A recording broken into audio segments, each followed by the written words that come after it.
이번 56회차 승부식 주요 경기 첫 번째 조합입니다. 먼저 169번 경기 포항 스틸러스 수원FC부터 분석 시작해보겠습니다. 포항은 4-2-3-1 포메이션을 바탕으로 강한 측면 공격을 통해 경기 주도권을 잡을 계획이며, 조르지는 최전방에서 제공권 싸움과 마무리에 집중할 예정이며, 홍윤상은 중원에서 빠른 패스 전환을 통해 측면으로 볼을 연결할 예정이며, 오베르다는 측면에서 대각선 침투를 통해 페널티 박스 하프 스페이스를 집중 공략할 계획이며, 포항은 측면에서의 숫자 우위를 통해 수원FC의 측면 수비진을 흔들어 놓을 가능성이 높으며, 빠른 전방 압박을 통해 상대 패스 전개를 차단할 계획이다. 수원FC는 3-5-2 포메이션을 바탕으로 중앙 밀집 수비를 구축할 계획이지만, 양쪽 측면에 윙백 한 명씩만 배치되어 있어 측면에서의 수적 열세가 뚜렷하며, 사박은 최전방에서 빠른 발을 이용해 역습을 시도하겠지만 포항의 강한 전방 압박에 막혀 패스 전개가 끊길 위험이 크고, 안데르손은 측면에서 드리블 돌파를 시도하겠지만 포항의 측면 수비진이 대각선으로 좁혀 들어오며 수비 간격을 좁힐 가능성이 크고, 중원에서의 패스 전환이 원활하지 않으면 수원FC는 최전방에서 득점 기회를 창출하기 어려운 흐름이 예상된다. 후반부로 갈수록 포항의 전방 압박이 강해지며 수원FC의 패스 전개가 더욱 끊길 가능성이 크고, 결국 포항의 측면 공격이 수원FC의 수비 간격을 무너뜨리며 경기 흐름을 주도할 전망이다. 두 번째 209번 대전 시티즌 FC서울 분석 시작해보겠습니다. 대전은 3-5-2 포메이션을 바탕으로 강력한 압박과 빠른 전환을 통해 경기를 주도할 계획이며, 주민규는 최전방에서 제공권 싸움과 마무리에 집중할 예정이며, 김현욱은 중원에서 빠른 전환 패스를 통해 측면을 적극적으로 활용할 계획이며, 최건주는 측면에서 빠른 돌파와 대각선 침투를 시도하며 페널티 박스 하프 스페이스에서 슈팅 기회를 노릴 전망이며, 특히 대전은 22세 이하 자원들의 활약이 돋보이며 김현호가 전방에서 빠른 스프린트로 서울의 수비진을 흔들어 놓을 가능성이 크고, 후반부로 갈수록 대전의 전방 압박이 강해지면서 서울의 빌드업이 끊길 가능성이 높다.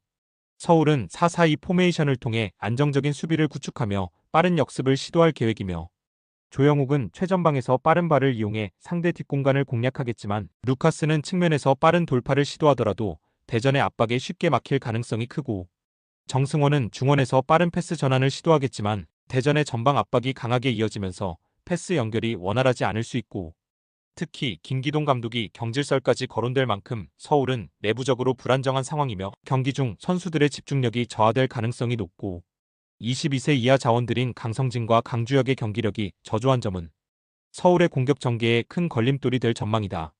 대전은 후반부로 갈수록 압박 강도를 높이며 서울의 수비진을 흔들어 놓을 가능성이 크고, 결국 대전의 측면 돌파와 대각선 침투가 경기 흐름을 완전히 장악할 가능성이 높다. 세 번째 211번 FC 안양 대구FC 분석 시작해보겠습니다. 안양은 4-4-2 포메이션을 기반으로 홈에서 강한 전방 압박과 빠른 전환 패스를 통해 경기를 풀어갈 계획이며, 마테우스는 최전방에서 제공권 싸움과 마무리에 집중하며 강지우는 중원에서 빠른 패스 전환과 전방으로의 연결고리 역할을 맡을 예정이며, 에두아르도는 측면에서 빠른 돌파와 대각선 침투로 페널티 박스 하프 스페이스를 공략할 계획이며, 안양은 특히 마테우스의 개인 기량이 물오른 상태라 후반부로 갈수록 공격 템포가 더욱 강해질 가능성이 크다. 대구는 3-4-3 포메이션을 바탕으로 수비 숫자를 늘려 실점을 최소화하려는 전략을 구사할 예정이며, 박대우는 최전방에서 제공권 싸움과 빠른 역습을 시도하겠지만 안양의 강한 전방 압박에 패스 연결이 끊길 가능성이 크고, 정치인은 측면에서 빠른 돌파와 대각선 침투를 시도하겠지만 안양의 측면 수비진이 촘촘하게 압박할 전망이며, 요시노는 중원에서 빠른 패스 전환을 시도할 계획이지만 세징야의 부재로 인해 공격 전개가 원활하지 않고 서동원 감독 대행 체제의 불안정함이 팀 전체에 영향을 미칠 수 있고, 세징야는 내정근 부상이 고질적이기 때문에 이번 경기에서도 출전 여부가 불투명한 상황이며, 대구는 후반부로 갈수록 체력 저하가 두드러지며 안양의 강한 압박에 중원에서 실점으로 이어질 가능성이 높다. 후반부로 갈수록 대구의 체력 저하와 안양의 빠른 전방 압박이 맞물리면서 안양의 공격이 더욱 날카로워질 가능성이 높다. 56회차 승부식 1조합 최종 조합이며 참고해 주시길 바랍니다. 56회차 승부식 주요 경기 두 번째 조합입니다. 먼저 226번 경기 브레멘 라이프치히 분석 시작해보겠습니다. 브레멘은 3-5-2 포메이션을 기반으로 두 줄 수비와 간결한 역습으로 경기를 풀어나가는 팀이며, 둑시와 버크는 공격 시 연계 플레이에 강점이 있지만 전방 압박이 약하고 전개 템포가 느리다는 약점을 지닌다. 스타게는 중원에서 밸런스를 유지하려 노력하나 수비 전환 시 전체 간격 유지가 어려운 상황이며, 벨리코비치와 카보레의 이탈로 인해 수비진 뎁스가 얇아졌고 전술적 유연성 확보에 어려움을 겪고 있다. 라이프치히는 4-4-2 포메이션을 기반으로 높은 전개 속도와 강한 압박을 통해 경기를 지배하는 팀이며 세스코와 오펜다는 전방 압박과 공간 침투에 모두 능하며 사비 시몬스는 공격 템포 조율과 창의적인 전개에 핵심 역할을 한다. 수비진의 일부 공백이 존재하지만 전체적인 압박 구조와 중원 장악력은 리그 상위 수준을 유지하고 있고 라이프치히는 전방에서 상대 수비 라인을 강하게 압박하며 빠른 속도로 전개를 이어가는 점에서 뚜렷한 우위를 가진다. 브레멘은 간격 유지 실패와 빌드업의 단조로움으로 인해 상대의 빠른 압박에 흔들릴 가능성이 높고 라이프치히는 강한 압박과 빠른 전개를 바탕으로 경기 흐름을 통제할 수 있는 팀이며 전술적 밸런스도 우위에 있고 전체적으로 경기 주도권과 흐름 모두 라이프치히가 가져갈 가능성이 높은 매치업이다. 두 번째 239번 경기 풀럼, 에버턴 분석 시작해보겠습니다. 풀럼은 4-2-3-1 포메이션을 바탕으로 좌우 측면 전개와 미드필드 압박 조합이 잘 맞는 팀이며 히메네스는 중앙에서의 피지컬과 제공권의 강점을 가지며 세세뇽과 이워비는 빠른 침투와 넓은 활동 반경으로 전개를 전담한다.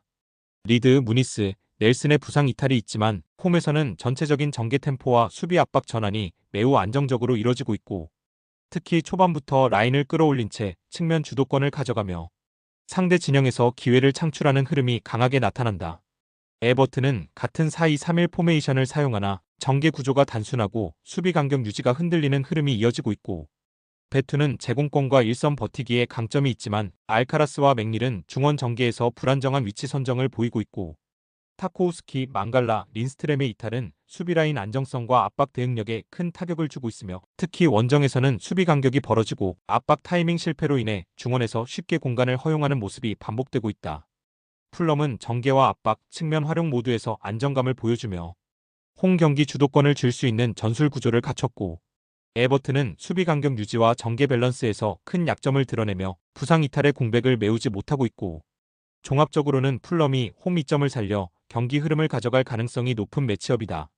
세 번째 241번 경기 입스위치 타운 브렌트포드 분석 시작해보겠습니다. 입스위치는 4-2-3-1 포메이션을 활용하며 빠른 측면 전개와 간결한 역습 구조를 중심으로 운영한다.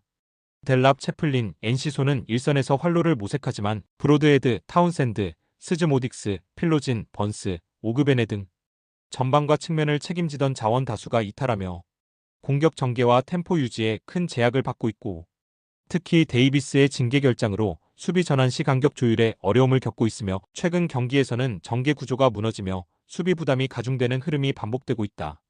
브렌트퍼드는 같은 4-2-3-1 포메이션을 사용하지만 수비 밸런스와 전방 압박 구조가 잘 정비된 팀이며 위사와 샤데는 전방에서 빠른 침투와 넓은 움직임을 보여주며 담스고르는 중원에서 템포 조절과 공격 전개에 강점을 가진 자원이며 다실바, 파비우, 야넬트의 부상 이탈이 있지만 대체 자원들의 전술 적응력이 높아 중앙 간격 유지와 수비 조율에서 안정적인 흐름을 유지하고 있고 특히 최근 경기에서는 공간 활용과 압박 효율이 높아 상대 전개 차단에 강한 면모를 보이고 있다.